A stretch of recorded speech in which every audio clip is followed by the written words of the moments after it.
Welcome to Corrective Consciousness, episode 246, the podcast where we explore the inanity of pop culture. I'm your host, vysethebold, and I am turtly enough for the Turtle Club. And this is... Lotus Prince. No other pistachio disguisey references? I Lotus? wouldn't know, because we both only ever saw that commercial played ad infinitum, so God knows what the rest of the movie has. But yeah, this is not a Dana Carvey or Master of Disguise podcast. Oh, it's not? No.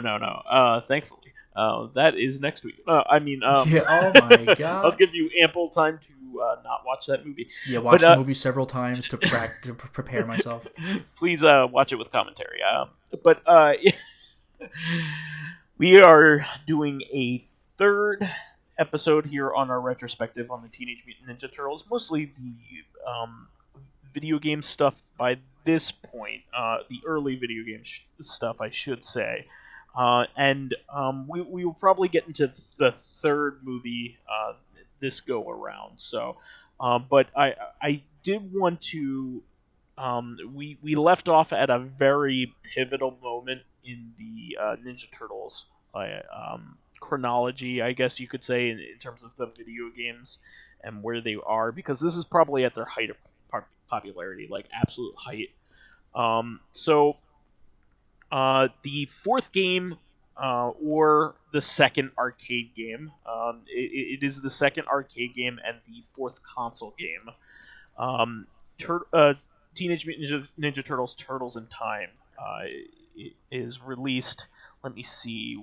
What year was it in the arcade? 91 and 92 in the United States for the Super Nintendo one. So this is the height of like Ninja Turtles video games. It is also probably like in my top. It's definitely in my top 10 video games for the Super Nintendo. Like absolutely. I don't know where it ranks for you, but it is freaking up there for me. I'm not going to say it's better than Super Metroid, obviously. I'm not going to say it's better than Super Mario World or Link to the Past. But it's in good company here. It's probably the best beat 'em up for the system, up there with like Final Fight 3. I can't think of anything else, any other beat 'em ups that are even close. So what do you think? I don't have as much experience with the Super Nintendo, so Okay. like I play Turtles in Time and it's good. That's about as far as I can go. I can't like go deep into like which beat 'em ups it's better than. Like there's the Final Fight. There's 3 Final Fight games. There's like The rushing Knights beat of the games. Round or whatever. Yeah, there's Knights of the Round, but a lot of them are ports, that kind of thing. There's Combat Tribes, not that great, that Joe and Mac, kind of, but not really. Yeah, exactly. There's what's that? Captain Commando. Yeah. There's a few out there, but I think this is one of the best games for the system, bar none. It is really great. The arcade version is beautiful. It has really fantastic, smooth graphics. The animation is really great. Probably some of the best pixel art that's ever been done. And it's 4-player. So it's a really neat thing to do, but to experience. But I tend to tell people that the Super NES one is actually what you want to look for. So there is a dip in fidelity when you go to the Super NES, but not much of one. If you saw them like an hour apart from each other, you probably would be like, they look almost exactly the same. There's just some missing animations and that kind of thing. But and it is only 2-player, but they added a lot to the second one. And also how it plays is a lot better. They added Bury My Shell at Wounded Knee, right? They added that. They added that the Technodrome fight where you purposely throw the bad guys at the screen. Oh yeah, that in was order like to damage. check it out. Cool our Mode 7 is. That was awesome. Yeah, they also because that fight was not on the Genesis version. You bet your ass. They also had like the evil turtle. I think his name's Slash. Yeah, in the prehistoric level, because I think originally it was just, what was it, like a mud man, Concrete Man. Yeah, it was like Concrete Man or something. Like I Yeah, don't care. Yeah, so Slash was exactly. cool. Yeah, Slash is a cool character, so they added him. He's like the evil turtle that Shredder created. Um, and I think they changed Neon Knight Riders. It's different than it was in the arcade Okay. version. So Neon Knight Riders is like the final, basically the final level.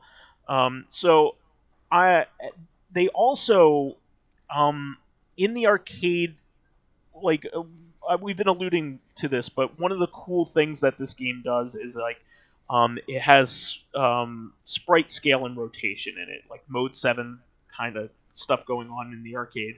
It's not actual Mode 7 because it's not on the SNES, but when you fight the foot soldiers, you throw them at the screen randomly in the arcade version. However, there is a specific way to trigger it in the SNES version, to the point Which is where it great because it's an becomes a instant kill mechanic. and it's a boss mechanic at one point. You can also put it on hard mode, and it is absolutely a necessary skill to learn how to do. The hard mode in the game is actually like very unique. The enemy patterns are unique to that version of playing that game. So it's unlike the arcade version. So I really like this. You can also turn on like whether so in order to get to throw the Foot Clan at the screen, you need to dash into them, stun them, and then hit and press towards them again, and then you could trigger that. If so, it is set to like auto dash, meaning like you will dash if you are pressing it a direction long enough.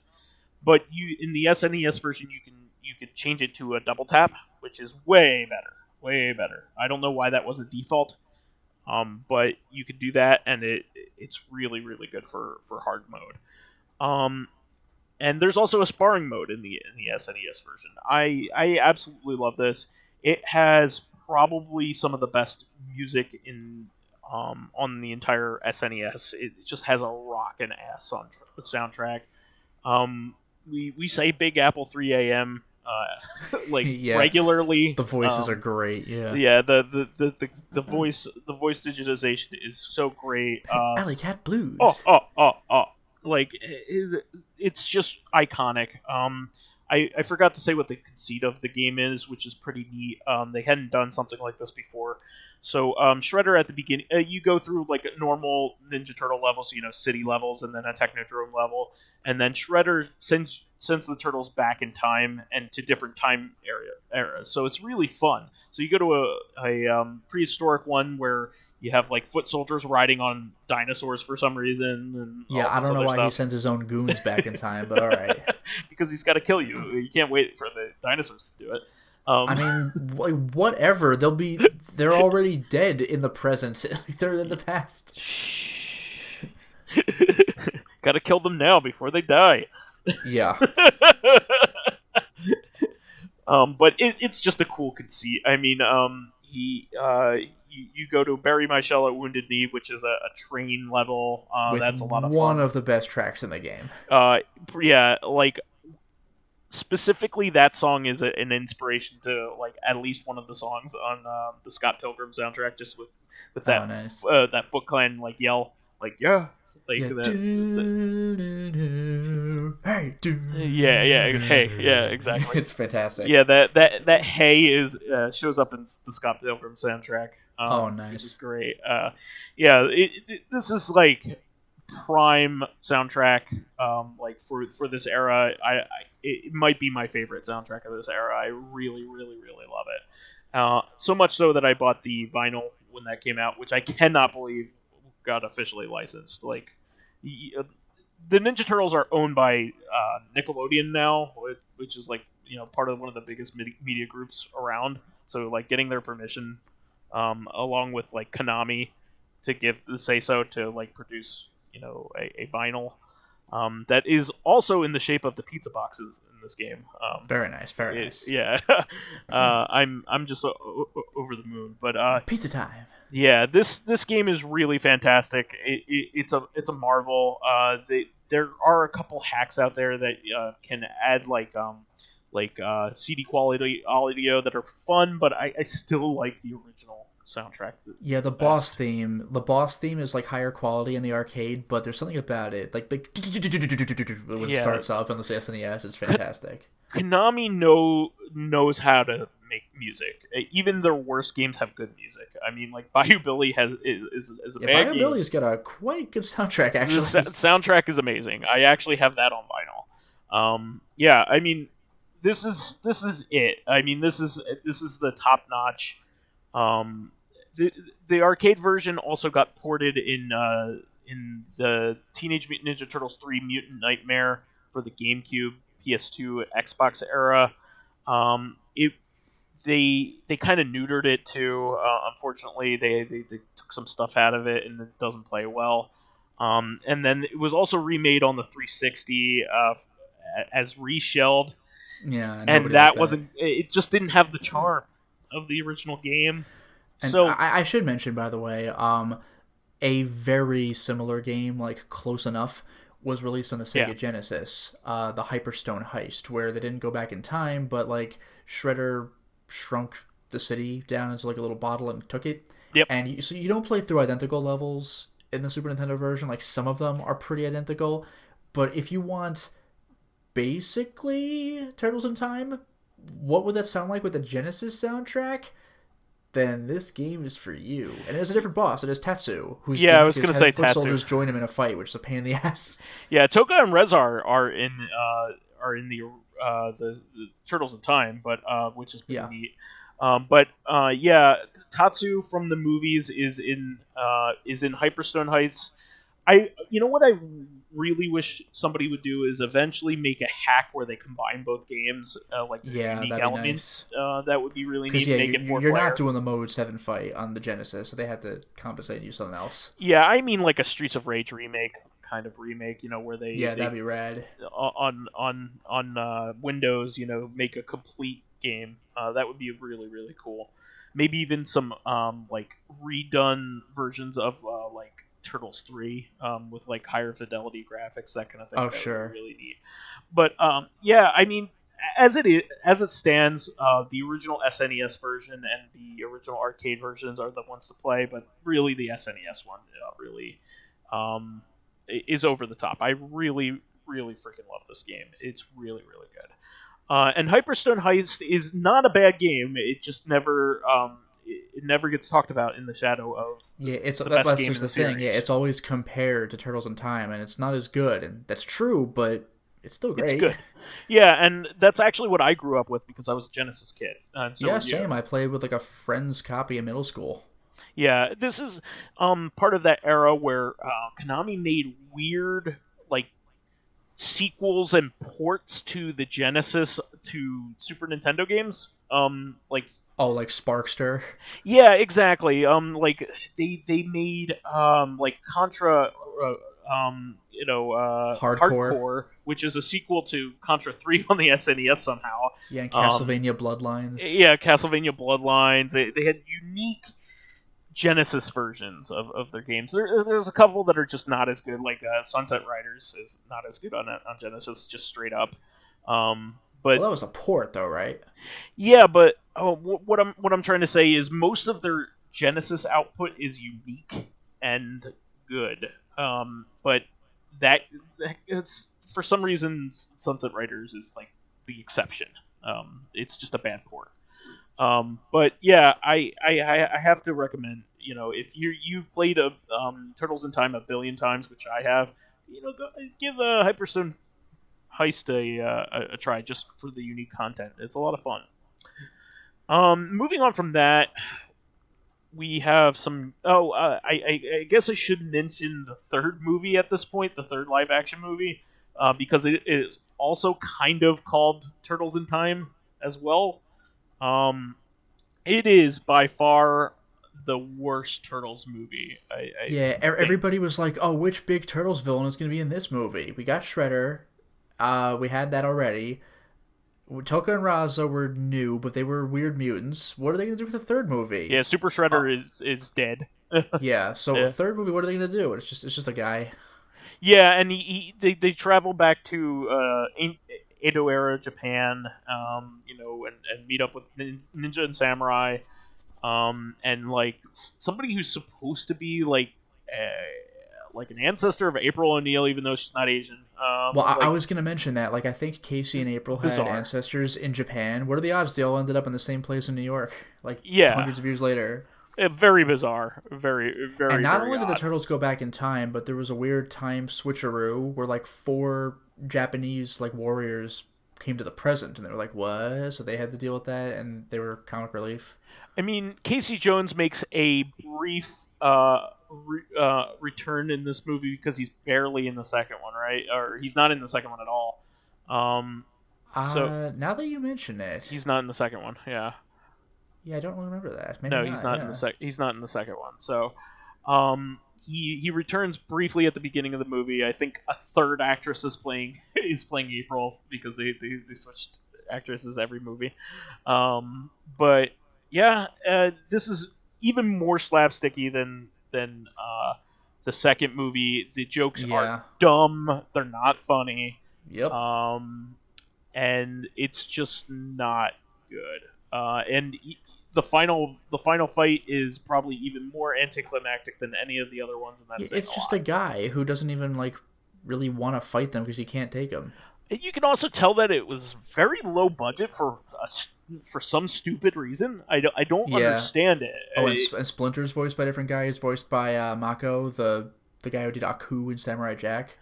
Yeah, I just don't understand it because like the well, Corey Feldman is one of the voices in this one. Okay, so like there's where Corey Feldman comes in. Is this one? But yeah, Secret of the Ooze had a budget of what 25 million, and then the third one had 21 million, which doesn't make any sense. You would think I want to top the last one, right? Um, and the second movie did really well in theaters. It did about 80 million, so that's fantastic. It made three times its money. Plus, there was worldwide receipts on this too. So Yep. the second movie did really well. It was not a failure. So why cheap out on the third movie? I guess because the turtles are no longer in their prime because this is 93 when this movie comes out. I should add. So it's also like after the other Turtles in Times. But yeah, it's just not good. Even the Michael Bay movies are better than this. So I can't recommend this one at all. It's not worth your time. It's not worth going back to. The first two are. I'm gonna go ahead and say that.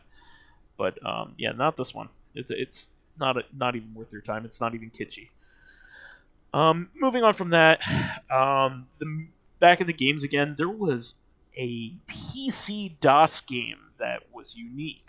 The Manhattan missions, which I did not know about until I was in college. Did Yeah, I you? don't think I've even heard of this. Yeah. So Konami actually published a DOS game, which is Yeah. really It's like Mega Man interesting. DOS. Like, did you know that that's a real thing? Yeah. So this kind of had a very DOS feel to it, meaning like there were big status bars and very small action plane, not a whole lot of scrolling and very jerky. It's not a good game. I saw people play this one. It is very jerky. It's not like any of the other games. You're not missing anything. Very stilted in its action, even though that's pretty much all that's going on. So not worth your time. But I will say that the second Game Boy game is a lot of fun. This is back from the sewers. So this game is cool because like if you lose a turtle, kind of like the original NES game, uh, if you lose a turtle in this, you have to rescue them, but it happens in between a level, so you have an opportunity to rescue one of the captured turtles, and that's pretty cool. And it's a beat 'em up style game, so it's one of the fun Konami turtle games. So I recommend it for sure. You know what I remembered actually regarding little Konami obscurities. I don't know if this was actually Tiger Electronics, but I know it had Konami's name on it. You know that green Tiger-like electronics game that was Yeah, like more vertical? actually, Konami had their own line of LCD games. Those were Okay, because directly yeah, my made by cousins Konami. had that. I was like, what? Yeah, actually, the all the Ninja Turtle ones were quite fun on those. I remember they even had a Contra one, and a Castlevania one. So yeah, those were a lot of fun. They were kind of more Game Boy shaped Yes, than the Tiger ones. I used to play them, at swim meets and stuff in between races and things like that, sure. and they were a lot of fun. But moving on, we have the final Game Boy game, Radical Rescue Turtles 3. This game was notable because it has a almost Metroidvania esque um, structure. You start off with only Michelangelo, and you have to rescue the rest of the turtles, and you have to, and he can't do things that they can do. So just like in any like Metroidvania, you have to rescue the next one in order to make more progress in the contiguous area. So this one is probably the Game Boy game to play because it is the most unique and has the most depth. So I really recommend this one. It's actually really fun, and I think it's the only Ninja Turtle Metroidvania out there. So I'm pretty confident in that. So it's pretty cool, and some lesser known bad guys are in it. Scratch and Dirtbag and Triceraton's actually in this game. And there's the Cyber Shredder. It's not just regular Shredder in this one. Yo, Yeah. So he should fight Cyber Akuma. they should just fight. And then you know what we have next, Lotus?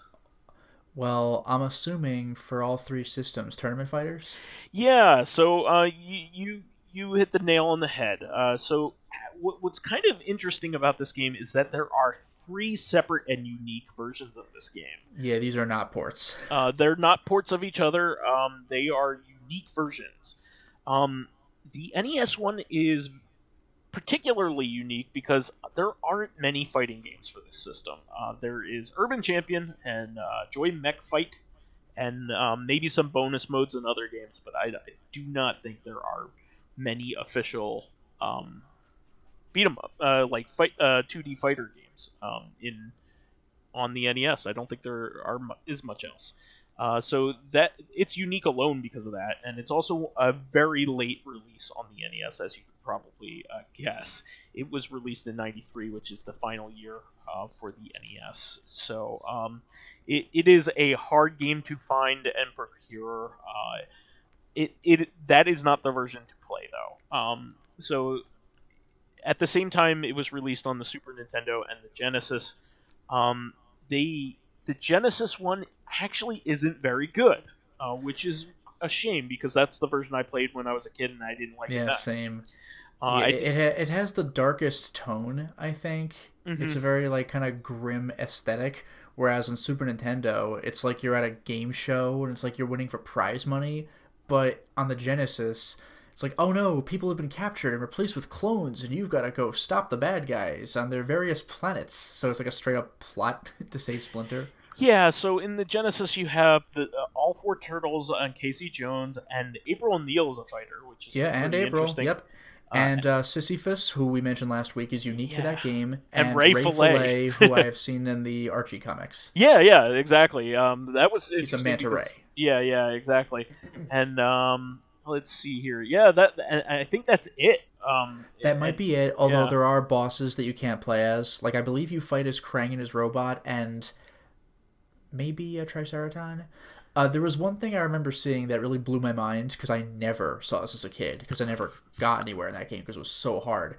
But at one point when I was fighting Krang, he just, like, lifted me, jumped in the air, and slammed me down to the ground, and we broke through the floor like it was Mortal Kombat 3 or something. That really threw me off. It was fantastic.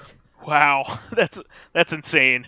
I've Um, never, like, I didn't know that that was a thing in that game. This is a Ninja Turtles fighting game.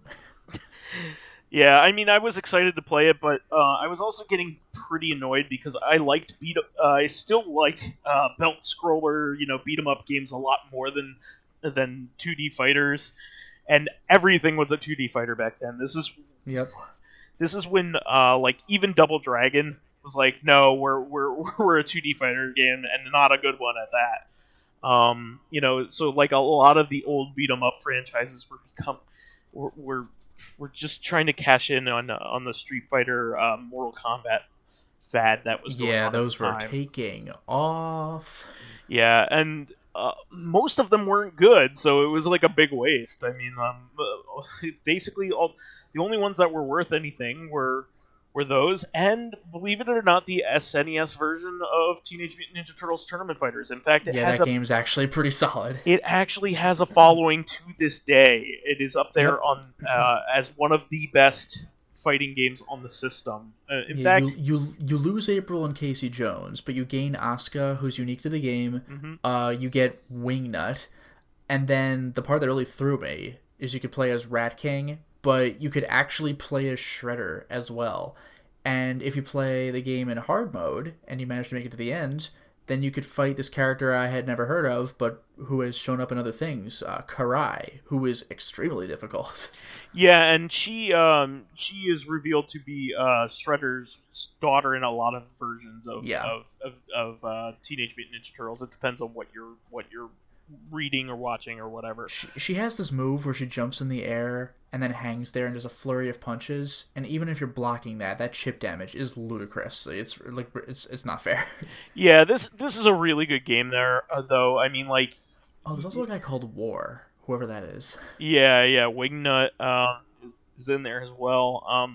Yeah, I mentioned Wingnut. War I forgot about, but like, is that everybody? Armageddon, I forgot. I don't even know who that is. Chrome Dome, I forgot about Chrome Dome. Okay. and Rat King. Yeah, I mentioned Rat King. Yeah. But yeah, I think this is a really interesting thing that exists, because when you look at this era, you think Mortal Kombat and Street Fighter 2 are what I want to play, and the different versions of them, right? But the thing is, the SNES and Genesis versions are not what you want to aspire to. You just want to play the arcade versions of that. So this stands as a unique title to the Super Nintendo. Has no other version, right? Because the other versions are not ports of it. Nope. That you need specifically to go back to the Super Nintendo for, and it's a good, solid, tournament fighter that people like to play. This is up there with the there is a Gundam Wing fighter for Super Nintendo that people also still play. This is The like best fighting game ever made, the Power Rangers fighting game, where Ivan Ooze is the final boss, and he is one of the most difficult bosses in any fighting game ever made, and I'm not joking. You mean the movie one?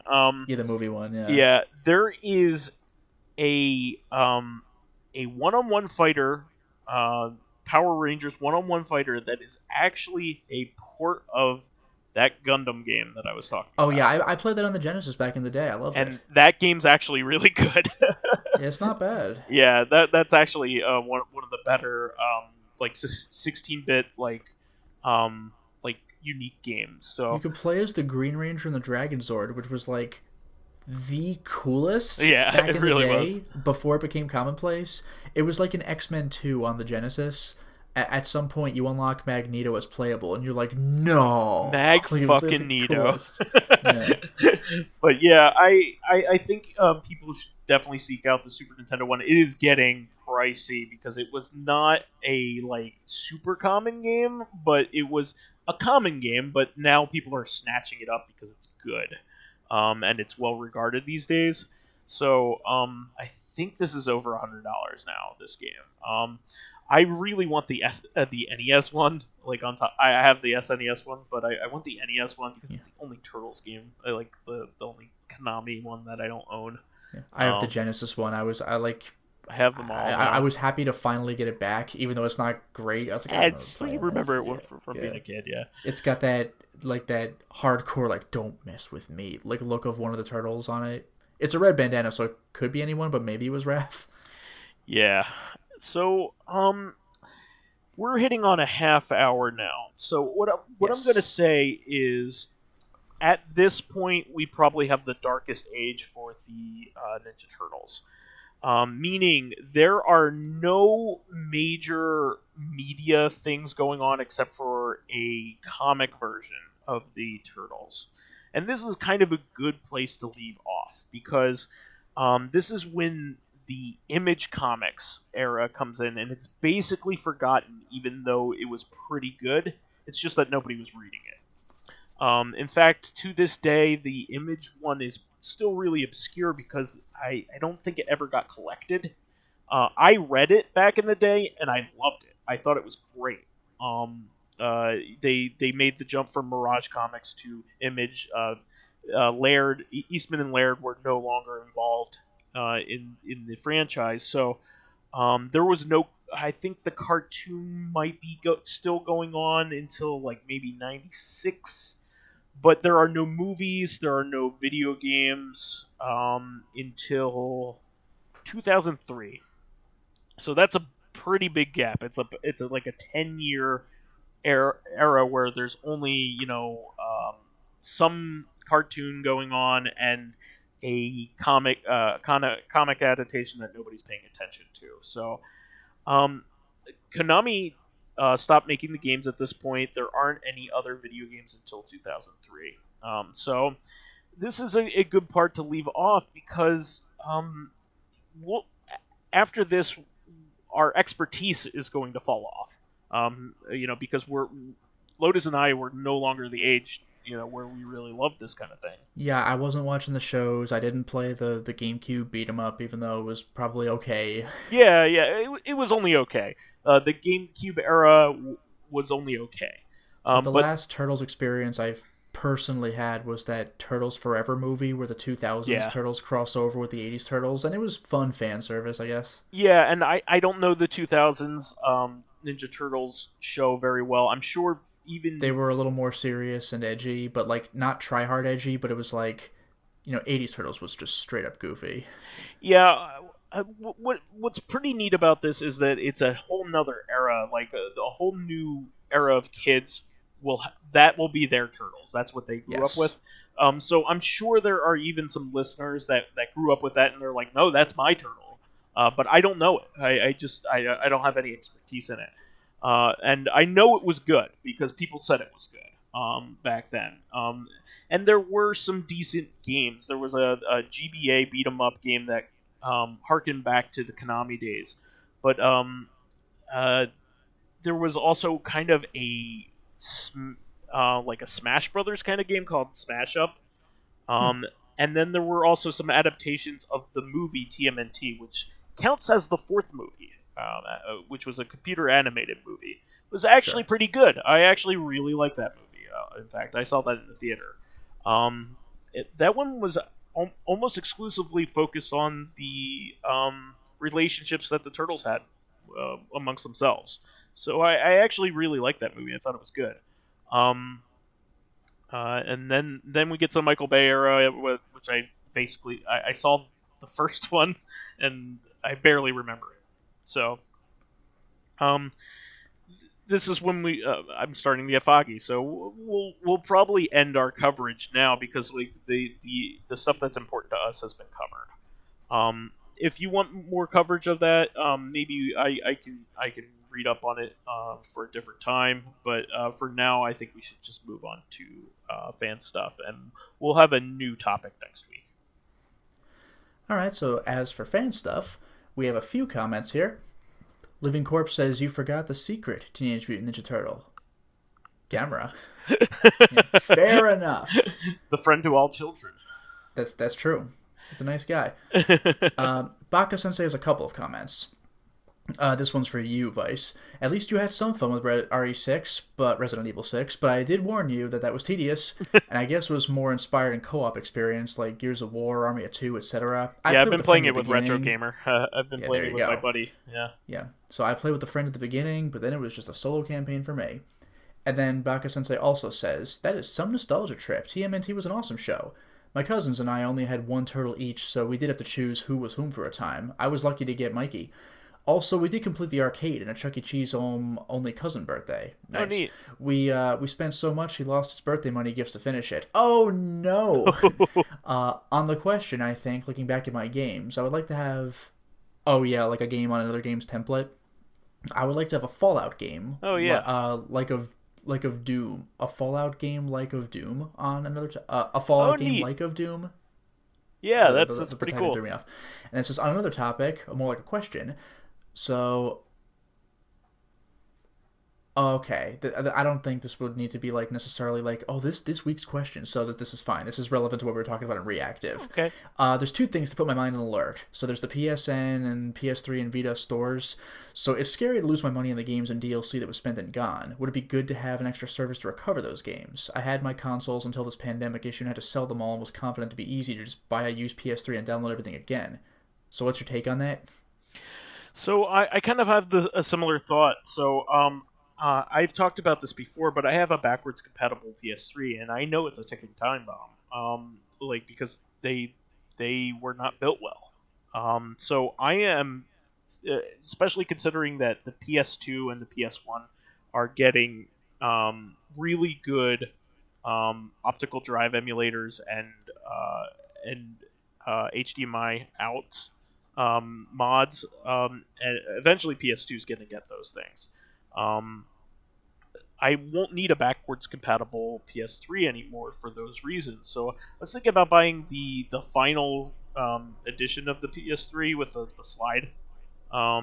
slide cover, because those are really durable and they're nice systems and they look cool. So I was thinking about just buying one of those and then filling it with all the stuff that I wanted, like we've been talking about. There's also some really nice collections on there. I forgot about like the Marvel Fighting collection, that has HD versions of Marvel superheroes on it that we Yeah. never gotten ever again, or the JoJo.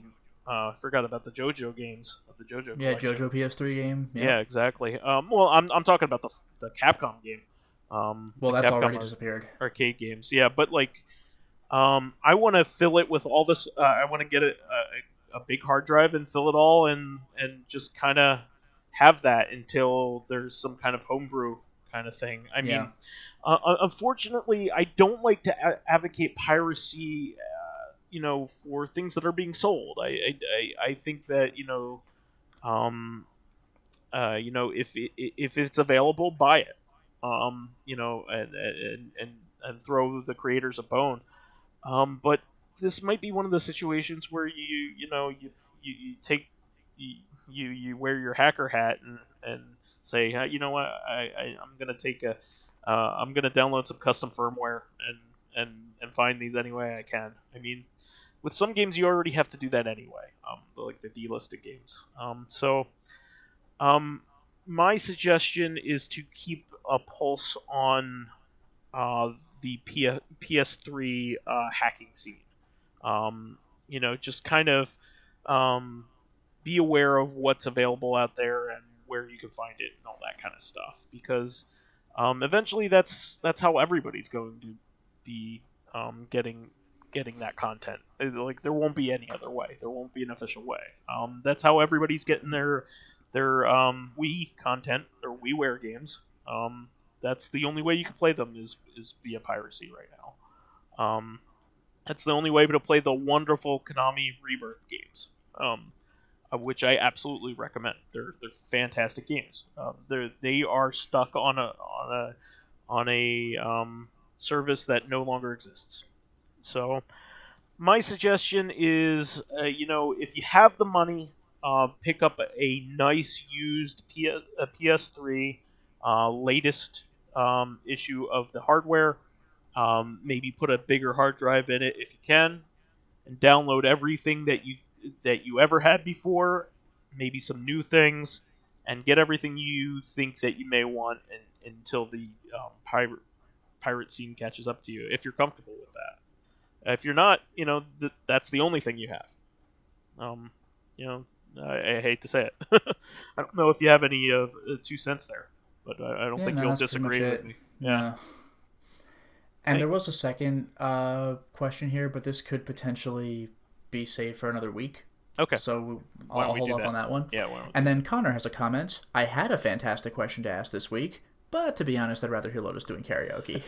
that? It's two, Connor.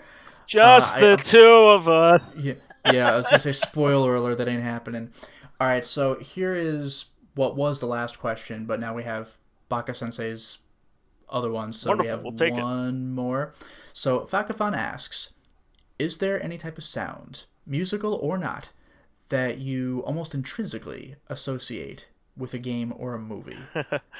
In my opinion, there's a bunch of Doom sounds. Not Yeah. even music, just Doom sounds. Like in Doom 2, when the Icon of Sin shoots a monster out and you hear that sounds. Yeah.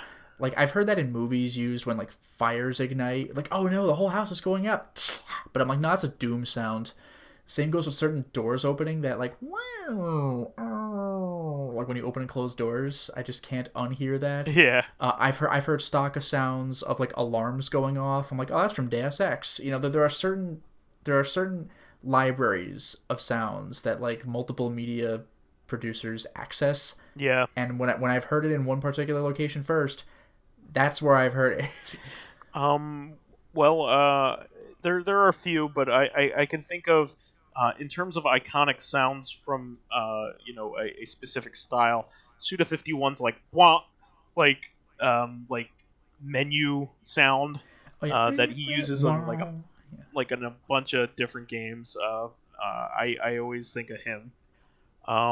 But there's also the Wilhelm scream. Whenever I think of the Wilhelm scream, I hear it all the time. It's almost in everything ever. Yeah, it's now. a meme. It's come to the point where even the things that use it reference it. Like in Ratchet and Clank, like a guy falls off a cliff and makes the scream, and the guy's like, "Oh no, Wilhelm!" Like, get it? Yeah, stuff like that. Yeah. I mean, it's in commercials now to this point, but I always think of Star Wars, even though that's not where it When that originated. first stormtrooper falls off into the pit. It's where people start to become aware of the Wilhelm when it was there, and it was a meme before that. It's like one of the oldest memes we have, actually. Yeah, I didn't even realize that because I think I first heard it in Star Wars: A New Hope. Yeah, no, it was literally a sound effects like in joke since the 30s, I think, something like that. Jesus. Since like it came out in the movie that it came from. So like it's been around. Actually, the thing that's funny to me, like because Wilhelm scream wasn't funny to me. I thought that was appropriate for a guy falling into a pit, like, oh no. But like the scream that's just funny to me as soon as I heard it for the very first time. This is gonna drive me crazy. It has a name, but I forgot what the name was. That like scream that you always hear before an explosion. Yeah. Like, it's hilarious. That one is actually in Dark Forces. You can actually hear that in a Star Wars game. That's great. Dark Forces. One of the funniest instances I've heard it was in an episode of Dexter's Laboratory. Like it was in a movie far before this. Yeah. But I heard it in Dexter's Lab when they got this giant robot dog to fight crime. It was basically like RoboCop 2, where like I'll fight crime and he just fucking kills people. I guess RoboCop 1, right? Like the ED-209. Sure. Where he just starts fucking murdering people. So this giant robot dog was kind of like that, where he's just like jaywalking and like machine guns go off. It's like littering and flamethrowers go off, and when the flames shoot out, you hear that.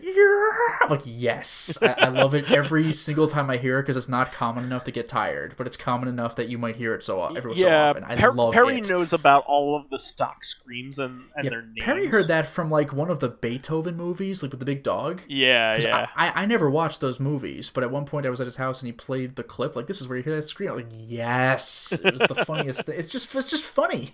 Yeah, no, it's amazing. It's great, and when you start like listening for them, you'll like notice them right away, which is pretty no, yeah, I've mentioned that when watching movies with my dad or whatever. Like when you hear the rusty door opening sound or whatever, I'm like, I've heard that in 100 things. Like just it's a stock sound, even if it works. It's a stock sound. I've heard it and it's distracting because Red Letter Media's favorite is the sound of like a vase falling to the floor and breaking. Yeah, that, like, they use that all the time.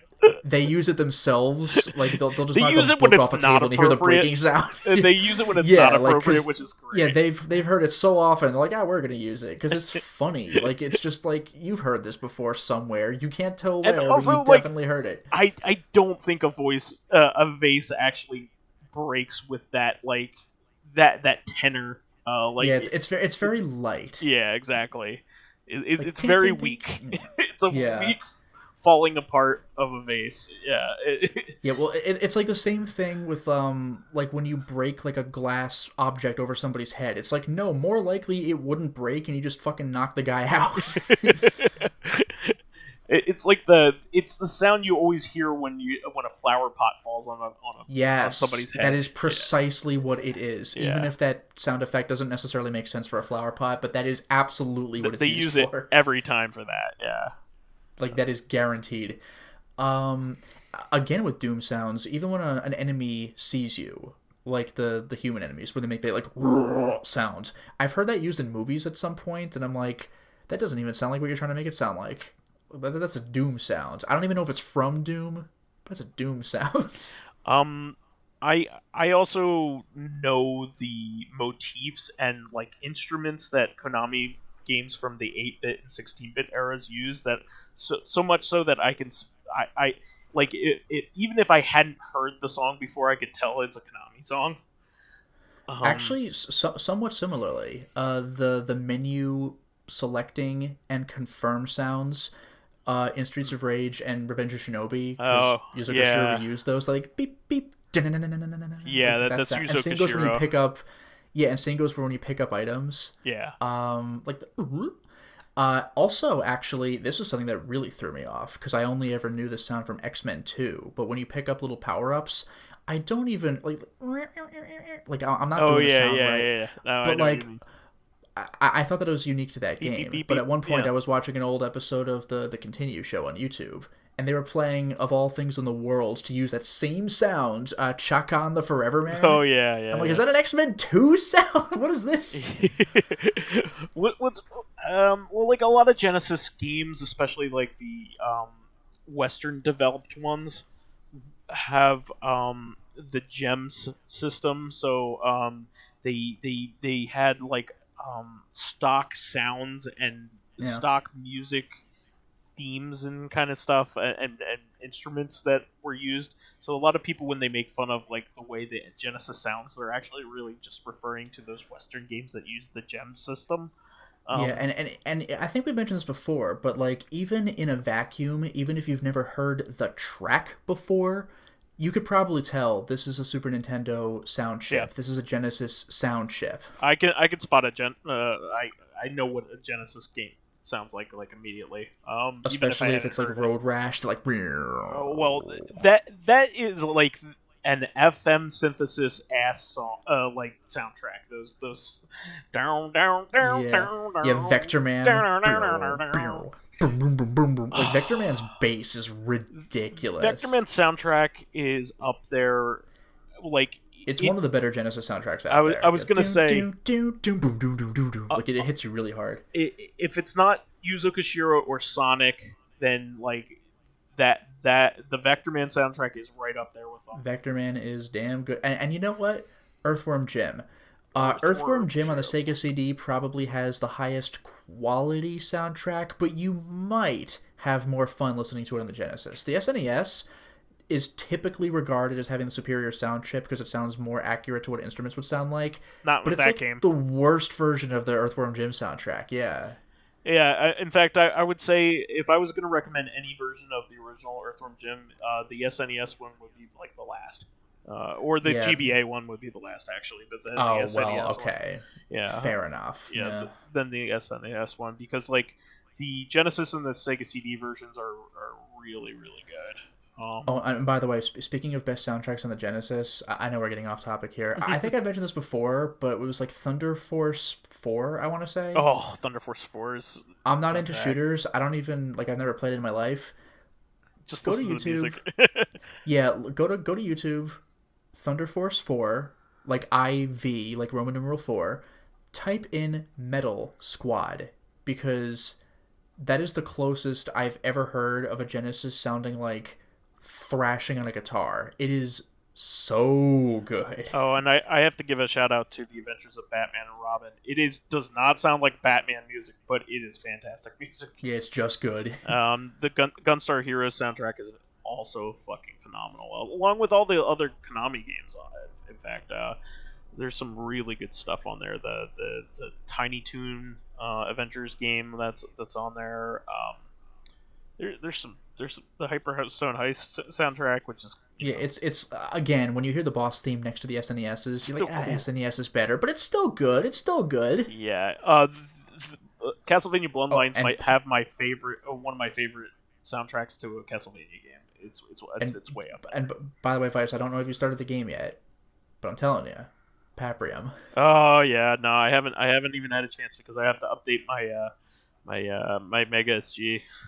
But yeah, Yeah, I mean, you will not be sorry. I know. I just have so much adulting to do. I've been putting together Fuck my that. library. Play video games. Play beat 'em ups. I've been Shut putting up. together my library and all that other stuff. So it's gonna happen. I'll make a video of it too, just to like show off my bar and my library once I get them all done. It's gonna be my basement. It's gonna be epic. It's gonna be really cool. So But yeah, I'm trying to think if there are other sounds that we associate with the game or with the movie. I'm having a tougher time with movies though. how about this? That wonk sound that like Sarah Connor has in Terminator 2 whenever she puts in one of the shells in that that grenade gun that she has. That like. I love that sound. I always think of Terminator 2 whenever I hear anything like it. Yeah. I never really associated that, but that's pretty good. Yeah. That's pretty good. Yeah, I love that. I mean, there's all kinds of stuff out there. I mean, Star Wars has so many iconic sounds that they made. That's true. That like the TIE fighter like screaming sound as it flies by. Lightsabers. I mean, come on. Yep. Yeah. That like whip crack sound it turns on, like Luke's original one especially. Yep. Comes out. Yeah. And same goes with the blaster shots too. Like pew pew. I mean, then you have Indiana Jones there with the whip crack. So, I mean. Yeah, and like the whoosh punching sound. Like, I mean, not the cartoon punching sounds, but like the more impactful punching sounds. Cartoon punching sounds like almost ruin a movie for me now. Like the Foley punches, they're like. Well, they're speaking so of bad. which, I forgot if you knew this or not, but in the Matrix, do you know how they got those punching sounds?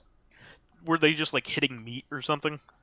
No, I'm gonna have to look this up to double check, but I think they just hired two guys to just like hit each other, to wail on each other, and they I believe it. I believe it. Yeah, so it doesn't sound like kapow, like in a old timey comic book. Like I'll punch you in the chin, like that's not how people sound when you fucking hit them. They found two guys that were really, really hungry and told them their sandwich was in it for them. yeah, I'll do it. Whatever. By the way, this is a callback to Reactive Consciousness, but if a starving guy asks you for your sandwich, just give it to him. Give him your sandwich. Yeah. And this is the Rohan episode. Don't fuck around. Just fucking give him your sandwich. And dude. if somebody asks you if you were a god, you say yes. Yeah, it's like that. Don't fuck with ghosts, man. If there's a guy who says I haven't eaten for 5 days, can I please have something to eat? Give him something to eat. Yeah. Just do it. Yeah. And if there is a hand reaching out of the toilet asking for paper, definitely do that too. Well, that's just being nice. I need paper. It's so unsettling. It's just a hand. You never see what's connected to. It's just a hand. You don't want to. That was one of my favorite things, by the way, in Final Fantasy VIII, where there's this enemy which is like a head and two hands because you fight him in a desert. So it's always like, what are those things attached to? And then in the final dungeon, you could actually fight like the whole guy. And you're like, oh no!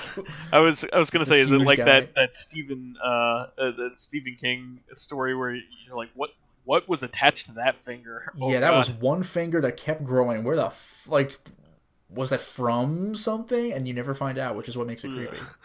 Far too many movies and shows just have to show you how cool this is, and whatever it is, it's not what you were thinking. Yeah. That was one thing I loved about the first Hellboy movie. Like, the portal to the other world's opening. Oh my god. And then like a little bit of a tentacle starts coming out and you're like, oh my god. But then they close it just in time so you don't see what it would have been. That's how you do it. That's very very Geiger-esque. They were like, you don't get to see this. It's unfathomable. You won't see it. Geiger? No, you mean Lovecraft. Lovecraft, right? That's what I meant. Because Geiger, you see all this shit and it generally pays off. Even the alien, like, they don't show the alien for the whole movie, and when you finally see it, you're like, oh, it is that scary.